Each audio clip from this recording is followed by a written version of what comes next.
आप सभी का एक बार फिर से आपके अपने YouTube channel math cam solution में स्वागत है।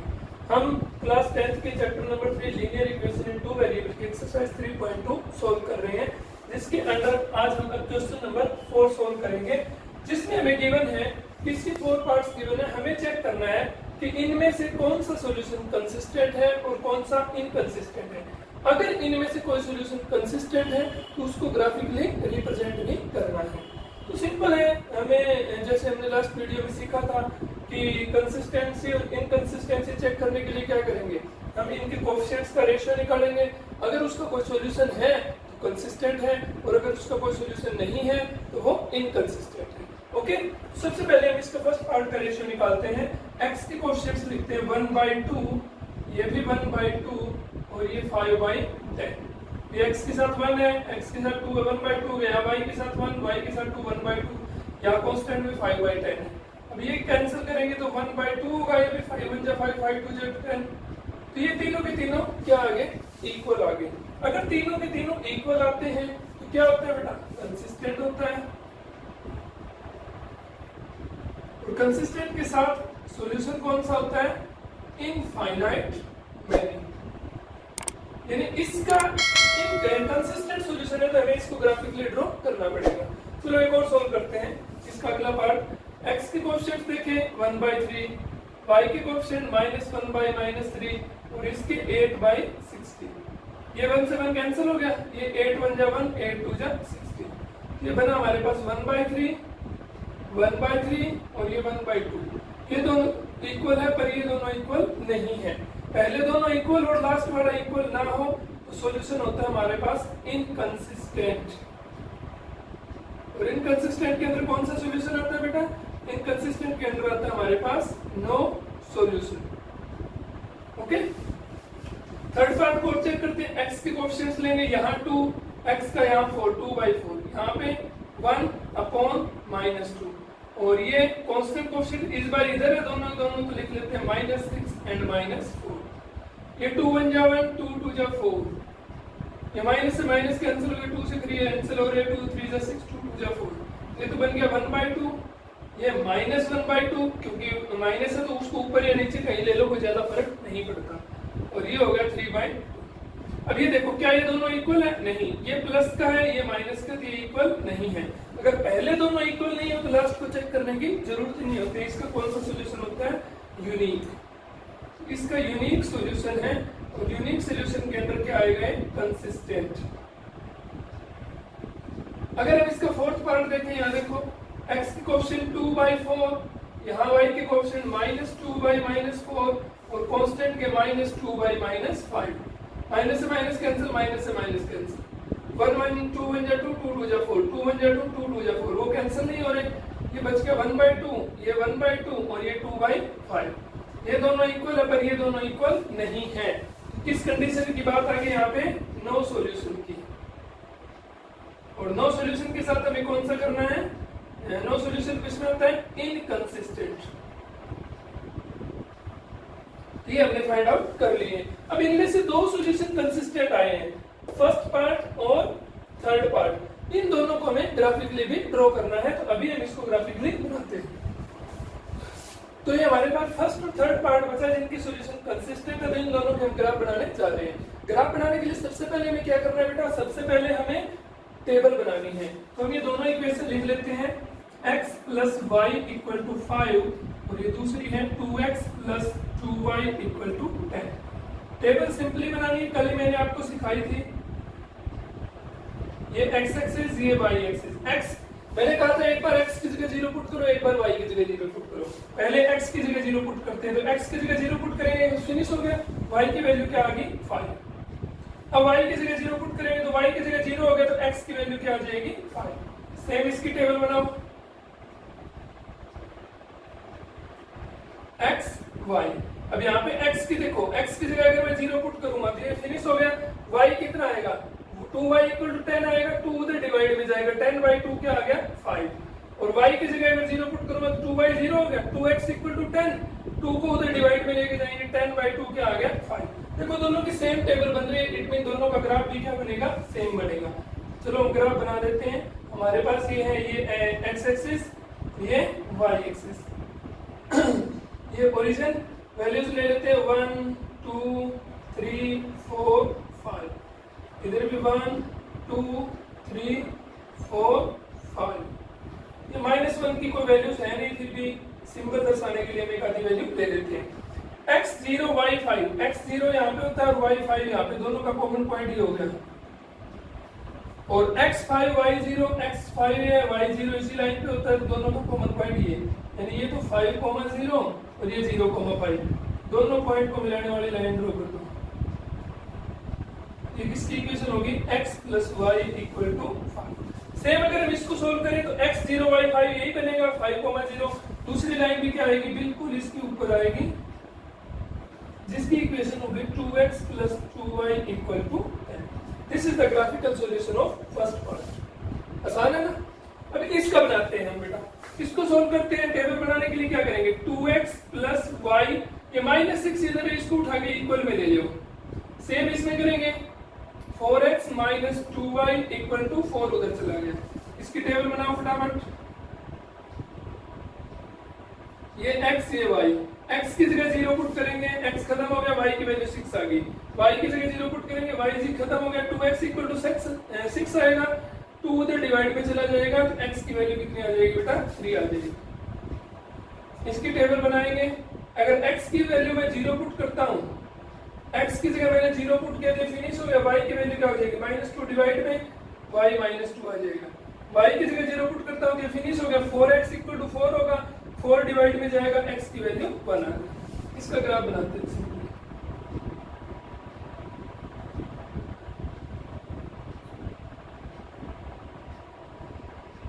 ये x, ये y, ये 0।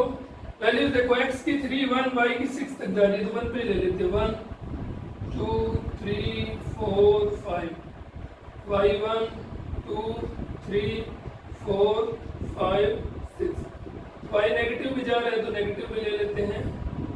इसी तरीके के x के भी एक आधा नेगेटिव ले लेते हैं। पॉइंट्स देखो, पहला पॉइंट क्या है? 0,6, x की वैल्यू 0 यहाँ है और y की वैल्यू 6 यहाँ है, तो दोनों का कॉमन पॉइंट, क्योंकि इससे ऐसे लाइन खींचते हैं, इससे ऐसे, दोनों इस पॉइंट पे कट करेगी 0,6। दूसरा x की वैल्यू 3, y को वैल्यू 0, x3 यहाँ है और y0 इस पे होगा, तो ये पॉइंट हो गया हमारा 3,0।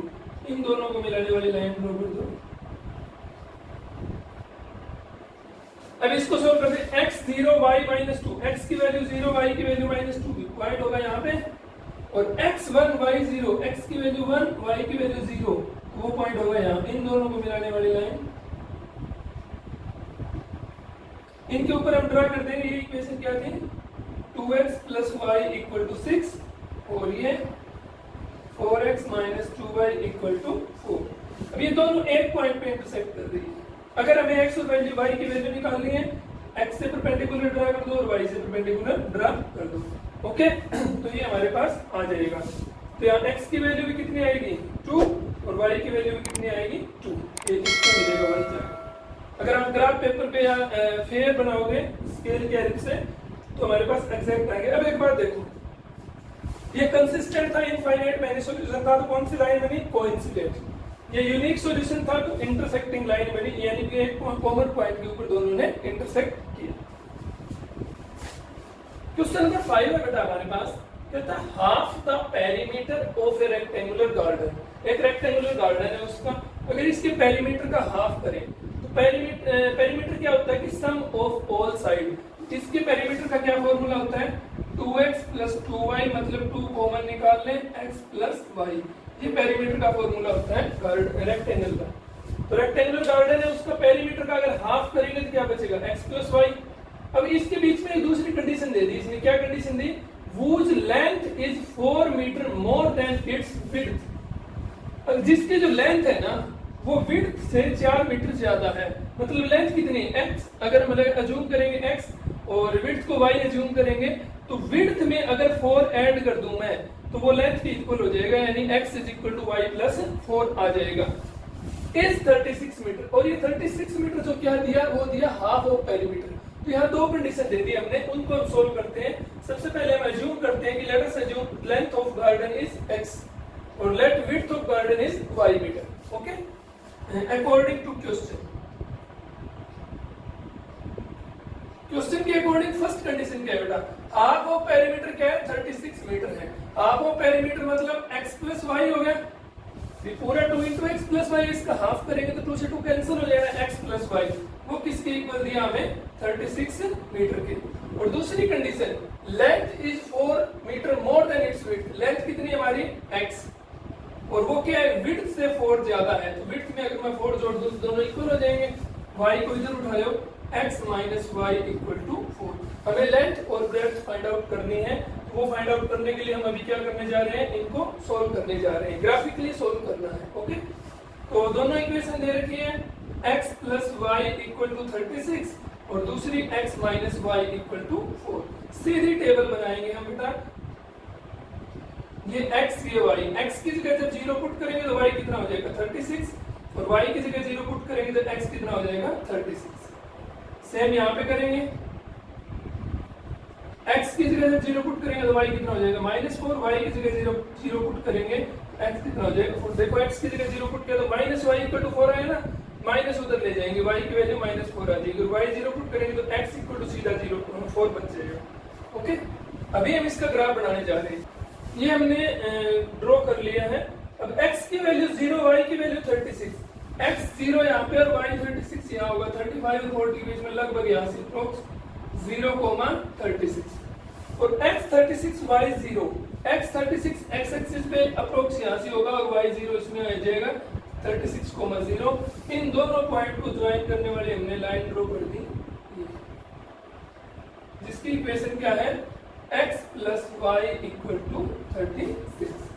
सेकेंड है x 0 y minus 4, x 0 y minus 4 यहाँ से होगा और x 4 y 0, x की वैल्यू 4 कहाँ होगी यहाँ होगी। इन दोनों को ज्वाइन करने वाली हम लाइन ड्रॉ करेंगे, वो ऐसे पास कर जाएगी, इसकी इक्वेशन होगी x minus y equal to. Okay, इन दोनों ने कॉमनली यहाँ पे इंटरसेक्ट किया, यहाँ से हम परपेंडिकुलर ड्रॉ करेंगे और यहाँ से इसके ऊपर परपेंडिकुलर ड्रॉ करेंगे तो हमारे पास इन दोनों की कॉमन पॉइंट आ जाएगा। ये कॉमन पॉइंट यहाँ से एग्जैक्ट पता नहीं चल पा रहा है, अगर आप ग्राफ पे ड्रा करोगे तो आपको एग्जैक्ट पॉइंट पता चल जाएगा। अगर इसकी हम वैल्यू देखें x और y की वैल्यू वो क्या आएगी, चलिए ये हमारा ग्राफ थोड़ा सा सीधा नहीं बना है, इट मीन अगर हम इसको सोल्व करें तो लेंथ है, length becomes 20 metre and width become 16 metre. Okay, exercise का हमारे पास क्वेश्चन नंबर 6 है, given the linear equation 2x plus 3 minus y equal to 8, एक लीनियर इक्वेशन दे रखी है, right the another linear equation in two variable such that the geometrical representation of pair so formed is. यानी आपको एक equation दे रखी है और आपको अदर लीनियर इक्वेशन लिखनी है और वो इस तरीके से लिखनी है कि आपकी जो नई इक्वेशन बने टू वेरिएबल की वो इसके साथ एक बार तो इंटरसेक्टिंग लाइन बनाए, एक बार पैरेलल लाइन बनाए और एक बार कोइंसिडेंट लाइन बनाए। तो इंटरसेक्टिंग, पैरेलल और कोइंसिडेंट लाइन तब बनाएगी जब अगर हमें उनकी कंडीशन याद होगी। कंडीशन क्या होती है, कंडीशन इंटरसेक्टिंग लाइन के लिए क्या होती है, पहला रेशियो यानी a1 अपॉन a2 और b1 अपॉन b2 इक्वल नहीं होना चाहिए, c1 अपॉन c2 से में कोई मतलब ही नहीं है, वो इक्वल हो या ना हो that doesn't matter. Parallel line में क्या कंडीशन होती है कि पहले दोनों बराबर होने चाहिए, a1 अपॉन a2 और b1 अपॉन b2, और थर्ड इक्वल नहीं होना चाहिए, यानी both these are not equal. और कोइंसिडेंट लाइन में तीनों के तीनों सेम होने चाहिए रेशियो।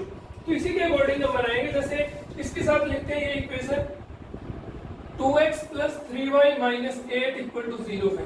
अब पहले दोनों इक्वल नहीं चाहिए तो कुछ भी चेंज करके लिख दो, चाहे जो मर्जी लिख दो, बस इनका रेशियो सेम नहीं होना चाहिए। जैसे मैं लिख दूं 5x plus 6y, अब अगर इसका रेशियो निकालूंगा तो 2/5 और 3/6 इक्वल नहीं होगा, क्योंकि ये तो 1/2 बन जाएगा, कैंसिल हो गया, ये 2 कैंसिल होगा ही नहीं। और इधर कुछ भी लिख दो जो तुम्हारा मन करे, +10 लिख दिया मैंने इक्वल टू 0। तो ये जो पेयर बनेगा हमारे पास ये इंटरसेक्टिंग लाइन का बनेगा। ओके, दूसरा करते हैं पैरेलल लाइन में इक्वेशन हमारे पास क्या है 2x plus 3y minus 8 equal to 0। अब इसमें देखो क्या करना है, पहले दोनों बराबर होने चाहिए, मतलब x और y के कोएफिशिएंट का रेशियो बराबर होना चाहिए। तो पहले दोनों को सेम नंबर से मल्टीप्लाई कर दो, चाहे किसी से भी कर दो, 5 से, 10 से, 4 से, 3 से, 2 से, 8 से, -1 से, -2 से, किसी से भी नंबर से। चलो मान लेते हैं 3 से कर लेते हैं। इन दोनों को 3 से मल्टीप्लाई करेंगे तो 2 3 जा 6x प्लस 3 3 जा 9y। और इसको उसी से नहीं करना जिससे इनको किया। जैसे इसको 3 से किया तो इसकी जगह 3 से छोड़ के बाकी कुछ भी लिख दो चाहे। जैसे 3 से मल्टीप्लाई करने में कितना आएगा 24। 24 नहीं लिखना, बाकी कुछ भी लिख दो जो तुम्हारा मन करे। -10 लिख दें। अब इनमें क्या हो गई, ये दो रेशियो सेम हो गए और ये लास्ट दो रेशियो सेम नहीं है। इट मीन ये पैरेलल लाइन बनाएगी। अब कोइंसिडेंट लाइन में क्या है, आपको पूरी इक्वेशन को सेम नंबर से मल्टीप्लाई करना है। वो चाहे कुछ भी ले लो, -1 ले लो, -2, -5, प्लस का पास 3, 2, कुछ भी जो तुम्हारा मन करे। मान लो माइनस से करके दिखा देते हैं, -2 से मल्टीप्लाई कर देते हैं तो -4x हो जाएगा, ये -6y हो जाएगा और ये माइनस और माइनस प्लस 8 2 जा 16 हो जाएगा। तो जब इसका रेशियो निकालेंगे तो all three are the same बनेगा। तो इट मीन ये हमारे पास कंडीशन है। इस टाइप से आपको कुछ भी दे दें, बस ये 3 कंडीशन याद होनी चाहिए कि इंटरसेक्टिंग के लिए क्या होती है, पैरेलल के लिए क्या होती है, कोइंसिडेंट के लिए क्या होती है। एक्सरसाइज का लास्ट क्वेश्चन बेटा हमारे पास, draw the graph of equation x - y + 1 = 0 and 3x + 2y - 12 = 0। ये 2 इक्वेशंस गिवन है और हमें इनका ग्राफ ड्रॉ करना है। Determine the coordinate of the vertices of the triangle formed by these lines। जब ये लाइन हम ग्राफ में ड्रॉ करेंगे तो ये एक ट्राइंगल बनाएंगे और उस ट्राइंगल के हमें क्या करने हैं, कोऑर्डिनेट फाइंड आउट करने हैं। एंड द एक्स एक्सिस, जो इन दोनों लाइन और एक्स एक्सिस के बीच में जो बनेगा हमें उसकी कोऑर्डिनेट फाइंड आउट करने हैं। And shade the triangular region, और जो रीजन बनेगा ट्रायंगुलर उसको हमें शेड करना है, यानी लाइन खींचनी है उसके ऊपर। तो सबसे पहले हम क्या करेंगे बेटा, इसकी टेबल बनाएंगे। टेबल बनाने का वही मेथड यूज करना है आपको, चाहे जो मर्जी क्वेश्चन आ जाए। x की जगह सबसे पहले 0 पुट करेंगे तो -y = -1 हो गया, 1 माइनस से माइनस कैंसिल हो गया, y की वैल्यू 1। फिर y की जगह 0 पुट करेंगे तो x की वैल्यू क्या आ गई -1। सेम इसकी टेबल बनाएंगे, x एक्सिस और y एक्सिस। सबसे पहले x की जगह 0 पुट करेंगे, ये खत्म, 2y = 12, y की वैल्यू कितनी आ जाएगी 6। फिर y की जगह 0 पुट करेंगे तो 3 से डिवाइड करेंगे, x की वैल्यू कितनी आ जाएगी 4 आ जाएगी। इसको हम ग्राफ पर ड्रॉ करते हैं। ये हमने कार्टेशियन प्लेन ड्रॉ कर दिया। अब हम इस पॉइंट्स को ड्रॉ करते हैं। x 0 y 1, x की वैल्यू 0 यहाँ होती है और y की वैल्यू 1, दोनों इनको इंटरसेक्टिंग पॉइंट ये होगा हमारे पास 0, 1। फिर x - 1 y 0, x की वैल्यू -1 कहाँ है, यहाँ, और y 0 इस पे होगा, तो ये दोनों का इंटरसेक्टिंग पॉइंट ये आ गया -1, 0। इन दोनों पॉइंट्स को ड्रॉ करने वाली लाइन। अब दूसरा x 0 y 6, x की वैल्यू 0 और y की वैल्यू 6, वो यहाँ है 0, 6। ओके, और दूसरा x की वैल्यू 4, y की वैल्यू 0, तो x 4 यहाँ और y 0 यहीं बैठेगा, तो ये 4, 0।